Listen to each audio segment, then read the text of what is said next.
घर की व्यवस्था आपकी है और आप भीतर हैं, वहीं से हो रही है, वहीं से सारा मेंटेन।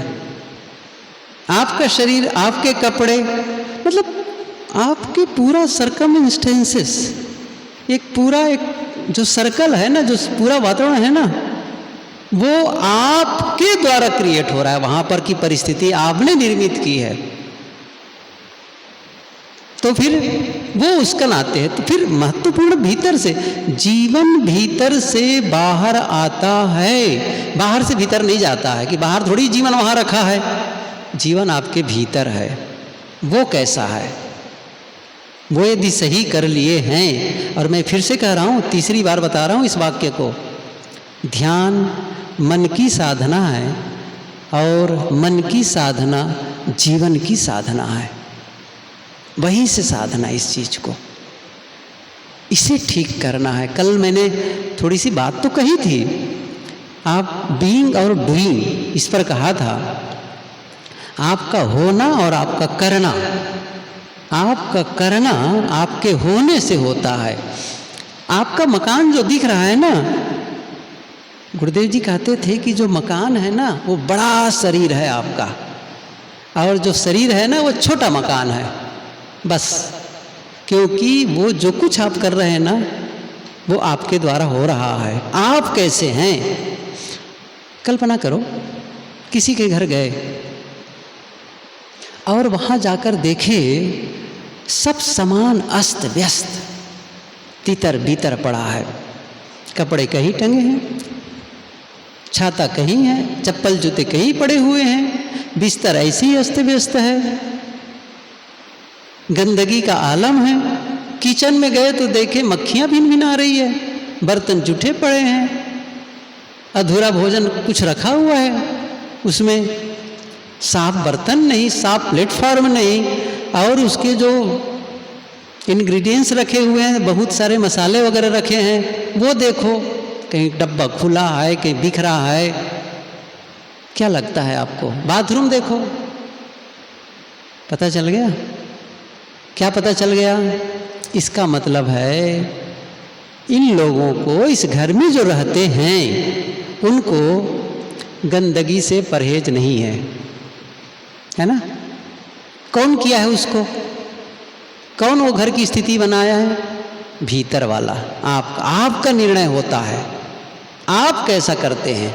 लेकिन किसी के घर गए, साफ सुथरा मकान, सारे सामान व्यवस्थित सिस्टमेटिक ढंग से रखा है, बिस्तर साफ, कमरा साफ, किचन में जाकर देखो बर्तन व्यवस्थित रखे हैं, सामान सिस्टम से रखे हुए हैं। बिल्कुल ऐसा नहीं कि एक सामान ढूंढना हो तो 4 डब्बा खोलना पड़े, बस पता चल गया, हाँ यहाँ ये है, ये है। आप कहीं आपके घर में बत्ती चली जाए ना, तो आप अंधेरे में भी अपने सामान को जान सके यहाँ है, आपको पता होना चाहिए। गुरुदेव जी एक उदाहरण बताया करते थे। एक संत को एक आदमी ने कहा कि महाराज जी आप शाम को हमारे यहाँ आए और थोड़ा सा जलपान कर लेंगे, थोड़ा सा आपका उपदेश हो जाएगा, हम लोग बैठ लेंगे परिवार के लोग। बस ठीक है। शाम को पहुँचे महात्मा जी, जलपान तैयार हुआ, ला करके रखे, इतने में बत्ती चली गई। अब बत्ती चली गई, अंधेरा, अब वो ढूंढ रहा है कि मोमबत्ती जला लूँ। वो अकेले ही थे शायद घर में, ऐसा कुछ है, तो ढूंढ रहा है कि माचिस और मोमबत्ती कहाँ है, इधर उधर। अच्छा, ढूंढ ही नहीं रहा था, वो बड़बड़ा रहा था। ये बिजली वालों का कोई ठिकाना ही नहीं है, जब देखो तब बिजली काट देंगे, जब देखो तब ऐसा कर देंगे। ऐसा बड़बड़ाते बड़बड़ाते सरकार को और वो हो पूरी मिनिस्ट्री को, और पहुंच गया केंद्र सरकार तक के, पूरा क्राफ्ट है सब। ऐसा वो कर रहे थे। अब बहुत मुश्किल से मोमबत्ती कहीं से ढूंढ पाए, कहीं से माचिस, और जैसे मोमबत्ती जलाए और जैसे बत्ती जलाते मोमबत्ती, उतनी बिजली आ गई। वो फिर भड़के, कोई ठिकाना है कब बिजली आए कब बिजली चली जाए, जब कुछ भी उल्टा पुल्टा करते रहते हैं। अब वो महात्मा ने कहा, देखो सरकार की बहुत बड़ी व्यवस्था है, भूल चूक हो जाती है। आपका छोटा सा मकान, आपको नहीं पता कि बिजली जब चली जाती है तो कहाँ मोमबत्ती रखना है, कहाँ माचिस रखना है। 10 मिनट तो आप खोजने में लगा दिए और दोष दे रहे हैं सरकार को। यही है ना, क्यों ऐसा करते हैं? मेरा कहने का मतलब ये हुआ कि आप ही हैं, आप जो वहाँ की व्यवस्था देख रहा हो, आप ही हैं जो कपड़े का चुनाव किए हैं, कौन सा कपड़ा पहनना चाहिए। आप ही हैं, आपका जीवन बोलता है। मैं कई बार कहता हूँ, आपका जीवन बोलता है। आप कहेंगे केवल शब्द बोलता है, मुंह भर से नहीं बोलते हैं आप और मैं, हम सभी 2 प्रकार की भाषा होती, वर्बल लैंग्वेज और बॉडी लैंग्वेज। एक तो शब्दों से बोला गया, वाणी से, और दूसरा है बॉडी लैंग्वेज। मैं एक बात पूछूं, जब आप नहीं बोलते हैं तब बोलते हैं कि नहीं बोलते हैं? अच्छा एक बात और पूछ लेता हूँ, अच्छा आँखों से बात होती कि नहीं होती है? अब तो समझ गए ना, सबको पता चल गया। साहब आँख जो है ना आत्मा की खिड़की है, आँख आत्मा की खिड़की है। नेपोलियन हिल ने लिखा है कि दुनिया में ऐसे लोगों की कमी नहीं है जो आपके आँखों के रास्ते से, आपके आँखों के रास्ते से आपके दिल तक पहुँचते हैं और वहाँ छिपे हुए गुप्त विचारों को पढ़ लेते हैं। आँखों के रास्ते से जाते हैं, दिल तक पहुंचते हैं और वहाँ छिपे हुए विचार को मतलब आँख देखकर पता चल जाता है इस आदमी की भावना कैसी है। और जानकारी के लिए बता दूं सब आप लोगों को, और आँखों को पढ़ने की सबसे ज़्यादा शक्ति ना माता बहनों को है। हम नहीं जानते हैं कहाँ से सीखती है, माँ से, नानी से, दादी से, वही लोग जाने। वो आँख देख के जान जाती है कि इस आदमी की आँखों से क्या झर रहा है, प्रेम है, क्रूरता है कि वासना है। आप ध्यान दीजिए। और मैं तो गुरुदेव जी के पास ही बैठा था, मुझे अनुभव है एक जगह, एक आदमी कह रहा था कि उनकी घर की महिलाओं के बारे में बता रहे थे कि घर की महिलाएं बताती कि उस आदमी की आँख ठीक नहीं है, उस आदमी की आँख ठीक नहीं है। अब बताओ, आँखों से, यहीं से क्या निकल रहा है? भाव चेहरे से निकलता है। कितना छुपाओगे चेहरे को बताओ? वाणी को छुपा सकते हो, बदल सकते हो, चेहरा प्रकट कर देता है सच्चाई को। और इसीलिए सिनेमा वाले गीत गाते हैं, लाख छिपाए छिप नहीं सकता, राज हो कितना गहरा, दिल की बात बता देता है असली नकली चेहरा। सही है।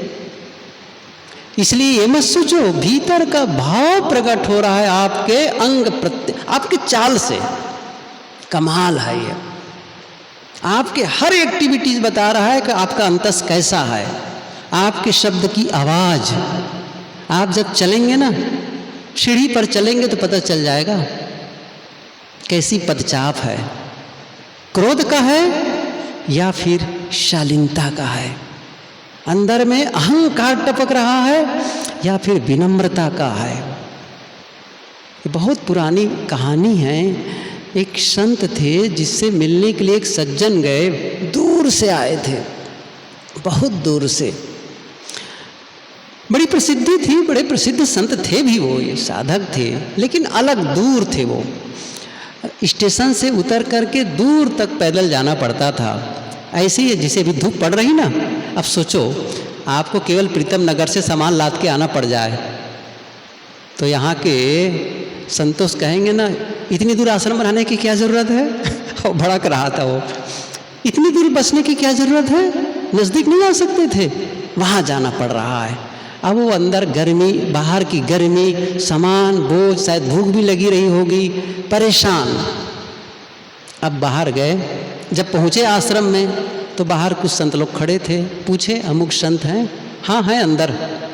गए तो फाटक ऐसा लगा था, फाटक को मारा धक्का खाट से, जूता निकाला, पटका जोर से। संजोग तो सामने संत दिख गए, बड़े विनम्रता से अभिवादन किए, मैं बहुत दूर से आपके दर्शनार्थ आया हूँ।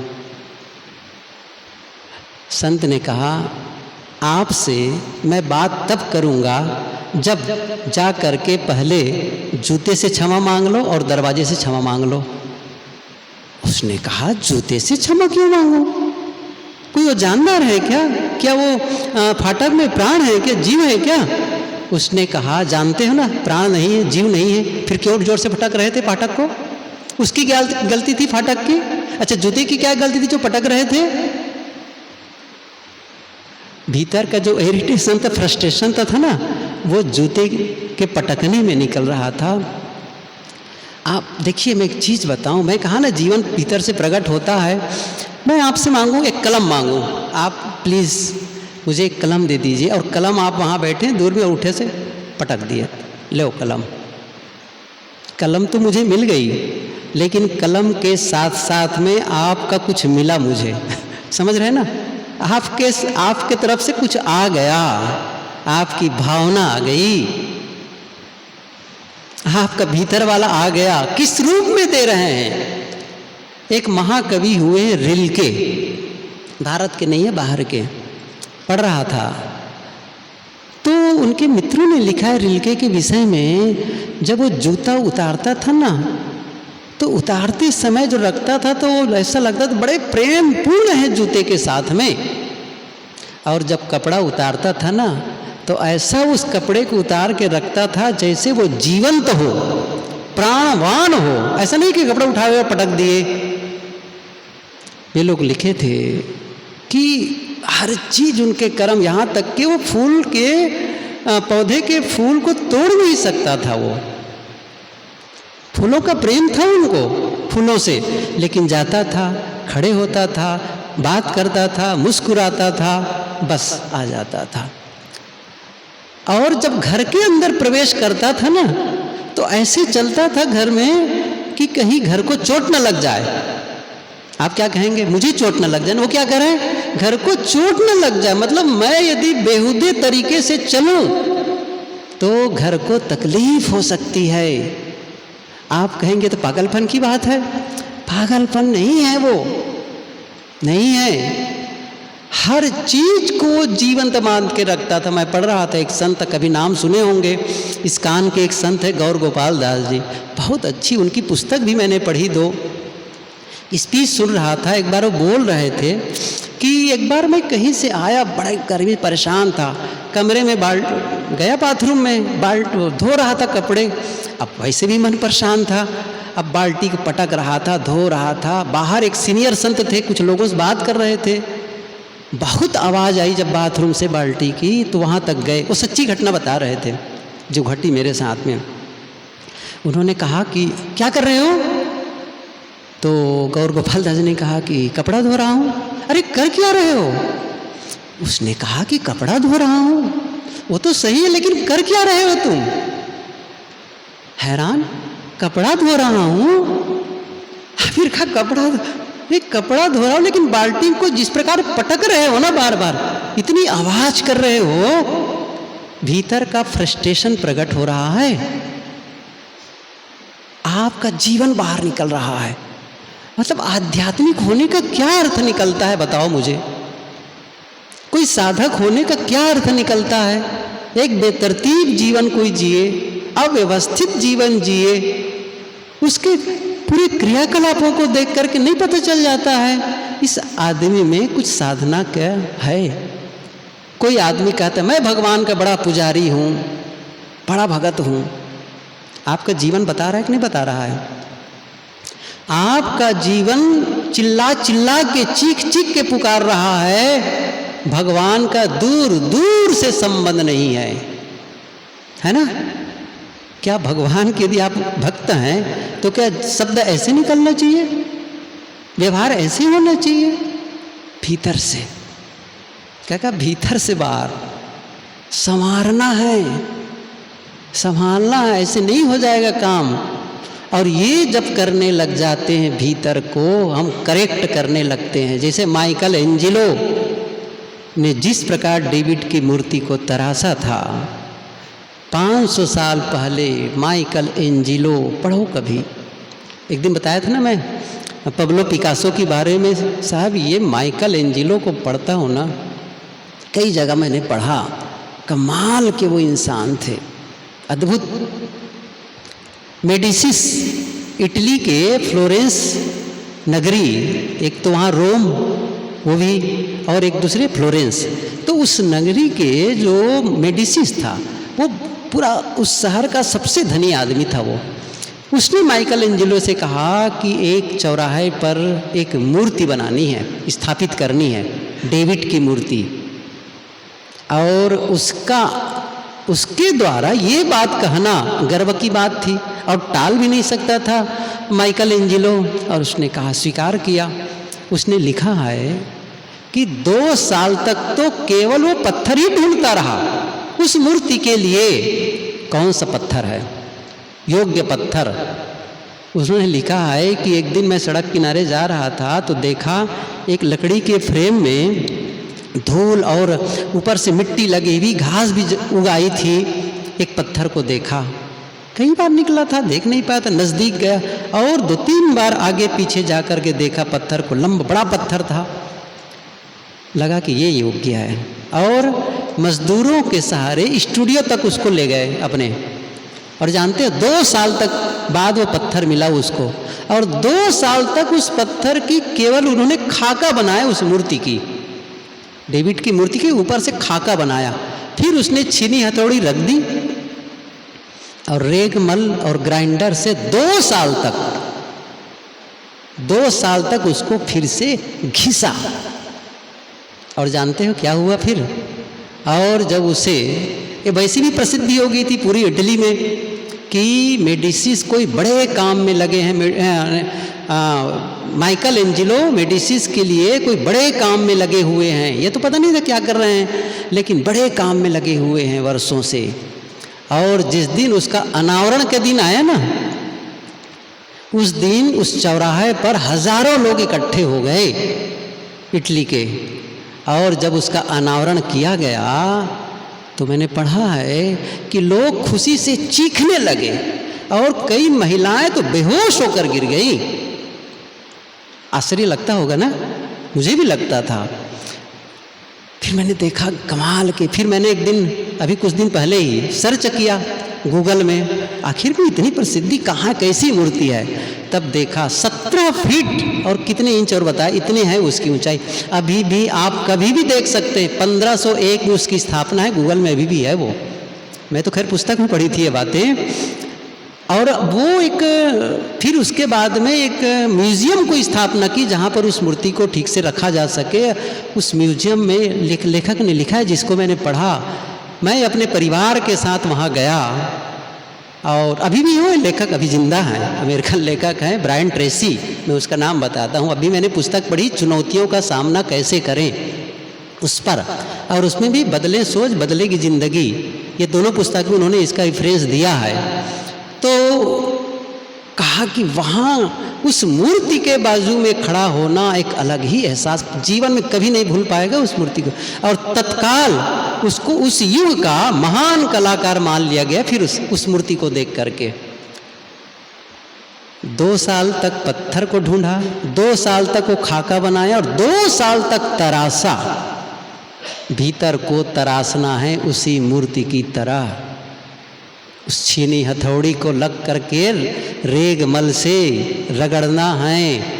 बहुत सारे नुकीले हिस्से हैं हमारे भीतर में, खुरदुरे अंश हैं, उसे तराशने की ज़रूरत होती है, तब जीवन में निर्मलता और पवित्रता आती है।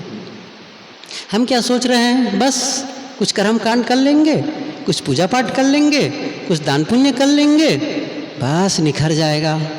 नहीं निखरता है, मेहनत की बात है। तो नहीं, अब नहीं बोलूँगा, समय हो गया, फिर बताऊँगा। 5 मिनट के बाद। साधना करें सब लोग, ठीक है? इतना ही। बैठो ध्यान में।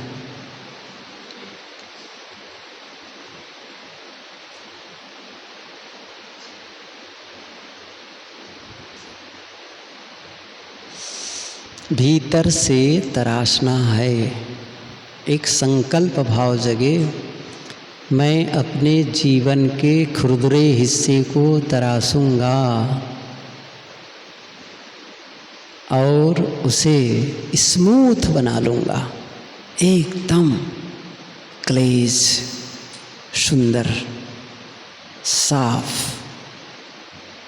जहाँ कड़वाहट न हो, जहाँ उद्वेग न हो, केवल शीतलता।